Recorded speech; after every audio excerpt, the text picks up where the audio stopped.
हरे कृष्णा। तो प्रश्न ऐसे है कि व्यासदेव जो है, व्यासदेव कौन है? तो ये बहुत इम्पोर्टेंट प्रश्न है, खास करके हम लोग जो सनातन धर्म को पालन करते हैं, क्योंकि हम लोग शायद ये नाम सुना है, व्यासदेव।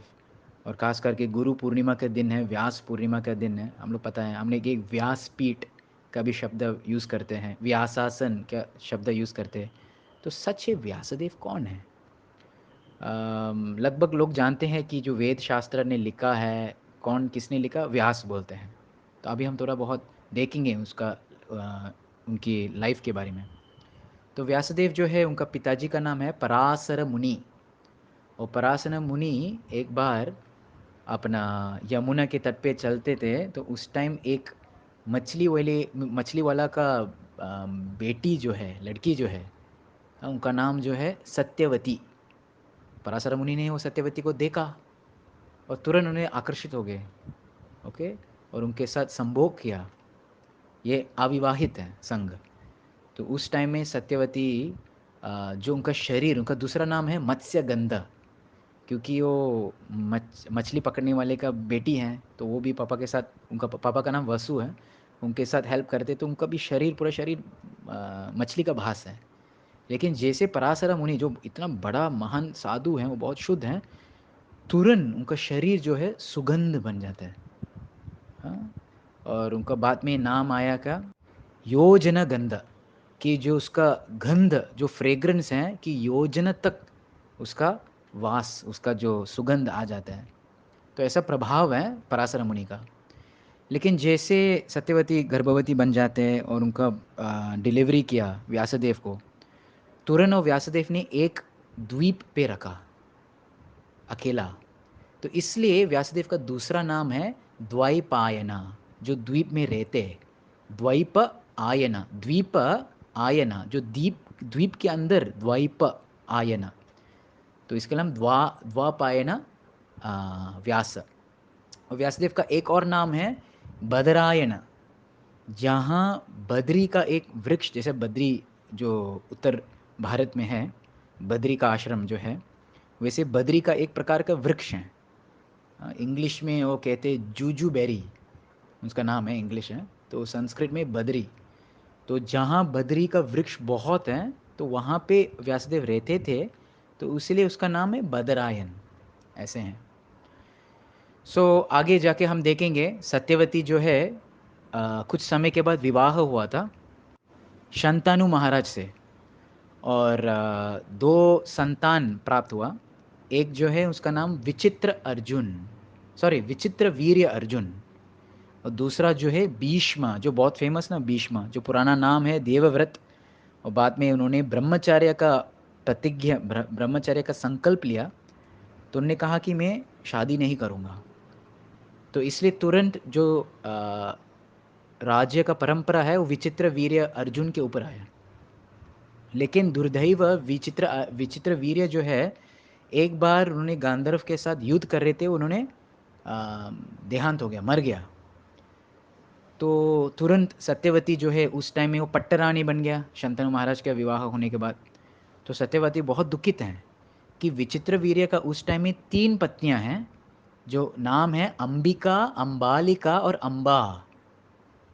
अरे, अभी विचित्र वीर्य तो नहीं है अभी, तो आगे का हमारा जो वंश कैसे आगे लेके जाता है? तो तुरंत सत्यवती ने क्या सोचा था, भीष्मा है, तो सत्यवती ने भीष्मा को अप्रोच किया कि आप कम से कम ये प्रजनन करेंगे क्या? भीष्मा बोला, नहीं नहीं नहीं नहीं, मैं तो ब्रह्मचर्य का व्रत लिया, मैं तो कुछ नहीं करूँगा। तो सत्यवती बहुत दुखित है कि अभी मेरा, हमारा वंश जो है ख़त्म हो गया। तुरंत उन्होंने याद किया कि उनका पहले एक संतान है, कौन है, व्यास। तो सत्यवती, एक वरदान मिला था, एक प्रॉमिस किया था व्यासदेव ने कि कभी भी माँ आप मेरे बारे में याद करेंगे तो मैं तुरंत प्रकट करेंगे आपके सामने। तो सत्यवती बस व्यासदेव, व्यास के बारे में सोच के, और व्यास प्रकट हुआ। अभी ये याद कीजिए, ये सब जो व्यासदेव का जन्म, ये लगभग कृष्णा का जन्म से पहले ही हुआ, द्वापर युग में, द्वापर के अंतिम में ये सब चल रहा है। तुरंत व्यासदेव प्रकट हुए सत्यवती के सामने। और व्यासदेव ने कहा कि क्या चाहिए माँ? तो माँ ने कहते कि ये जो आपका चुलक भाऊ, आपका स्टेप ब्रदर जो है ना? उनका जो 3 पत्नियाँ जो है अभी विधवा बन गया, तो प्लीज़ ये तीनों के घर में आपको संतान प्रजनन कीजिए। तो व्यासदेव ने सोचा ठीक है। तो एक और चीज़ याद करना, ये द्वापर युग में चलेगा। हाँ, ये बोलते देवरेणा। देवरेणा मतलब भाई, अगर एक भाई मर गया तो उनका पत्नी है दूसरे भाई के द्वारा संतान अम, प्रजनन कर सकते हैं। लेकिन कलयुग में ये निषेध है, ये नहीं कर सकते, क्योंकि कलयुग लोग का बुद्धि अलग है। उस टाइम में एक सेवा जैसे हैं, तो व्यासदेव सोचा कि चलो ये मेरा सेवा है और कुछ नहीं है। लेकिन व्यासदेव का रूप कैसे था?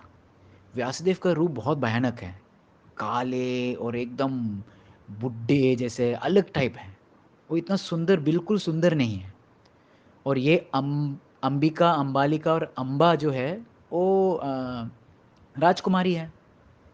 तो जैसे पहले वो अ, अंबिका के साथ अ, संग करना, तो अंबिका बहुत डर जाते हैं, इतना डर जाते हैं, इसका पूरा स्किन का कलर जो है, चेहरा का कलर चला गया और एकदम वाइट वाइट बन गया। जब भी कोई पैनिक हो गया ना, उसका पूरा कलर ही चला गया। तो इसके लिए अंबिका का पुत्र जो है पांडु, पांडु मतलब क्या, जैसे मराठी में पांडरे मतलब वाइट, पांडु, उसका पूरा एकदम सफ़ेद रंग है, पेल, इंग्लिश में पेल बोलते हैं, इसको पूरा कलर ही नहीं है, क्योंकि जब इस संग करते समय वो बहुत डरते हैं अंबिका। तो होने के बाद फिर अंबिका उनका बहन को बताया, अंबालिका, अरे बहुत खतरनाक है व्यासदेव, इतना इतना मतलब बिल्कुल बदसूरत है, बहुत अगली है देखने के लिए। तो अंबालिका भी डर जाते। तो जैसे व्यासदेव अंबालिका के पास आया, अंबालिका क्या किया, उनका आंख बंद किया तुरंत। तो अंबालिका का पुत्र कौन है? धृतराष्ट्र, जो जन्म से अंधा है। फिर तीसरे जो है बहन अम्बा, अभी अम्बा ये सब कहानी सुन के वो टेंशन आ गया, अम्बा में बहुत टेंशन में, क्या सोचू, क्या करूँ, उनका टर्न आ गया नेक्स्ट। तो अम्बा ने क्या किया, अम्बा के जगह पे एक दासी को बुलाया, एक सर्वेंट, वो जो महल में काम कर रही है ना, नौकरानी, उनको बुलाया उसके जगह पे। और वासुदेव बस अपना सेवा करने का, वो कुछ सोचते नहीं। उनके पेट में जन्म किया कौन है? विदुर, इसलिए विदुर दासी का पुत्र कहते हैं। सो आजकल के हम कलयुग में सोच के अरे क्या चल क्या रहा है, लेकिन वो द्वापर युग में लोग का भावना है कि सेवा करने का, ऐसा कुछ संभोग करने का, ऐश करने का, एंजॉय करने का, एकदम कुछ कुछ बुरा इरादा ऐसा कुछ नहीं है, उसका कुछ दूसरा बैड नियत या ऐसा कुछ नहीं है। सो इसलिए कलयुग में ये सब निषेध हैं, अलाउड नहीं है। तो आगे जाके हम देखेंगे व्यासदेव ने क्या किया। व्यासदेव ने देखा कि अभी द्वापर युग में समाप्त होने वाले हैं और कलयुग का आरंभ होने वाले हैं। तो उन्होंने कलयुग का लक्षण देखा। कलयुग का लक्षण क्या है? भागवतम का श्लोक आते हैं, प्रायेण अल्प आयुष सभ्य कलौ अस्मिन् युगे जन मंद सुमंद मतयो मंद भाग्या ही उपादृतः। पहले जो है अल्प आयुष, आयु जो है बहुत कम है, कलयुग वाले जल्दी मर जाते हैं, अभी वेद शास्त्र कौन पढ़ेगा इतना सारे। दूसरा जो है मंड, मंड मतलब फूल है, मूर्ख है। तीसरा जो है सुमंद मतयो, अगर समझो होशियार भी हैं, वो कोई और उसको रॉन्ग गाइडेंस दे देंगे, वो गड़बड़ करेंगे। समझो उसका राइट गाइडेंस मिला भी, लेकिन चौथा तो है मंद भाग्य, उसका एकदम भाग्य नहीं है, शायद वो गुरु नहीं मिलेगा या असली संप्रदाय नहीं मिलेगा। सच सचो आप बोलो वो सब चीज़ हैं, वो आयु लंबा है, वो मंद नहीं है, वो बराबर गाइडेंस मिला है, और वो लकी है, भाग्य अच्छा है, लेकिन फिर भी लास्ट लक्षण जो है, जो पांचवा लक्षण जो है उपाद्रुत, उपाद्रुत मीन्स हमेशा डिस्टर्ब्ड हैं, हमेशा टेंशन में हैं, हमेशा एंजाइटी में हैं। तो देखो व्यासदेव ने ये सब देखा, व्यासदेव ने सोचने लगे अरे यह वेद शास्त्र जो है 1 लाख श्लोक कौन पढ़ेगा। तो तुरंत व्यासदेव ने सोचे चलो ये लोग याद ही नहीं करेंगे, क्योंकि उस टाइम में शास्त्र जो है सब लिपि रूप में नहीं है, शब्द रूप में है, लोग मेमोराइज करते हैं। तो तुरंत व्यासदेव ने सोचा चलो इसको बुक फॉर्म में या लिपि रूप में लेके आना पड़ेगा। तो उन्होंने चालू किया टास्क। और सारे वेद शास्त्र ग्रंथ जो है वो सब लिपि रूप में लेके आते हैं, इसलिए शब्द या अक्षर का शुरुआत है।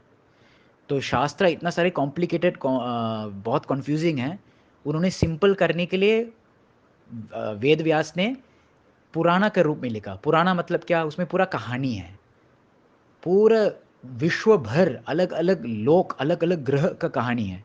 तो ये कहानी सुन सुन के लोग सीख भी मिलते हैं। लेकिन उसके बाद व्यासदेव ने सोचा कि शायद लोग इंटरेस्ट नहीं है कि अलग ग्रह में क्या चल रहा है, लोग अपना देश में अपना कुल में क्या चल रहा है। तो चलो, पुराना लिखने के बाद व्यासदेव ने इतिहास लिखा, जैसे महाभारत और रामायण, ताकि लोग रिलेट कर पाया कि ये हमारा देश में, ये हमारा राज्य में, ये हमारा परिवार में ऐसा भी होते।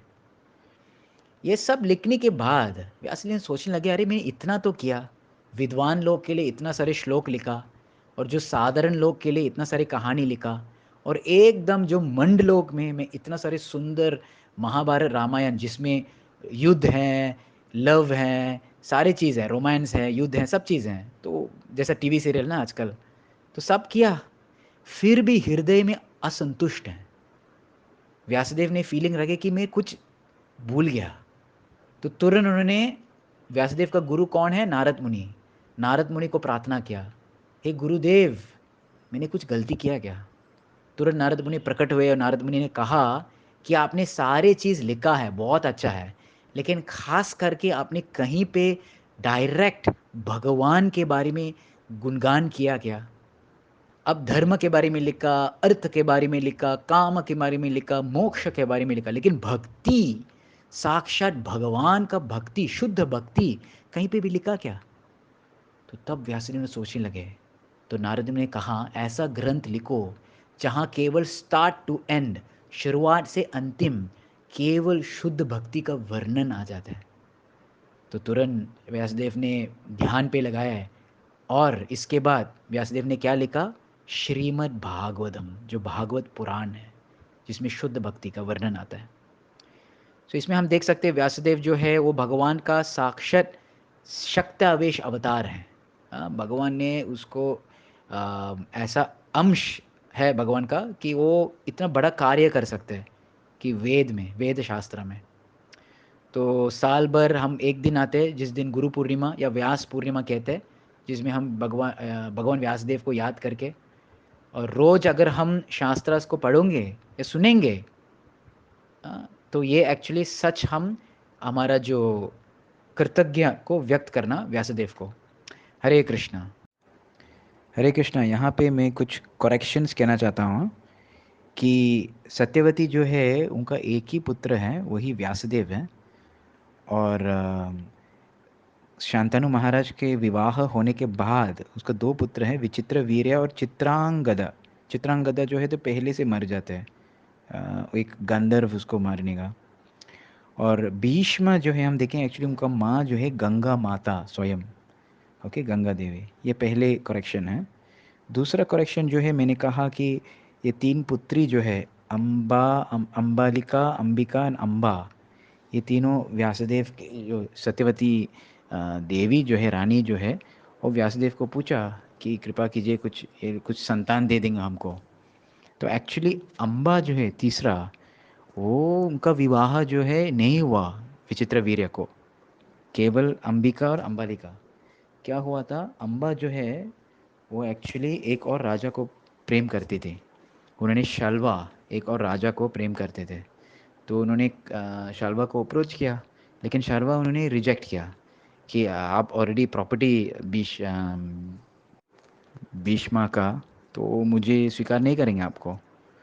तो फिर उस टाइम में अम्बा बहुत दुखित हैं, तो उन्होंने एक प्रार्थना किया था शिव जी को, जिसमें उन्हें वरदान मिला कि अगले जन्म में वो शिखंडी बन जाते हैं, जिसके द्वारा भीष्म का देहांत, मृत्यु हो जाता है। सो व्यासदेव जो है उनका पहले पुत्री जो है अंबालिका, हाँ अंबिका, सॉरी अंबिका, जब भी वो पहली बार व्यासदेव को देखा उन्होंने आंख बंद किया, तो इसलिए संतान जो आया था धृतराष्ट्र, अंधा है। और दूसरा जी, उन्होंने शिष्य को कहा कि व्यासदेव बहुत भयानक है, कुछ भी करो आंख बंद मत करो। तो वो अंबालिका है, जब भी उन्होंने दोनों देखा जब ही उन्होंने देखा व्यासदेव को, तो तुरंत वो एकदम वाइट हो जाते, पेल हो जाते। तो इसलिए बच्चे जो है पांडु। और फिर दोनों सिस्टर्स ने बातचीत करने लगी कि हम दोनों ये वापस नहीं करने का। तो तब ये दोनों का एक और दासी, हाँ, मेड सर्वेंट जो है बुलाकर, तो वो अम्बा का जगह पे नहीं है। ये थोड़ा सा 2 मिस्टेक्स मुझे करेक्शन देना चाहता हूँ।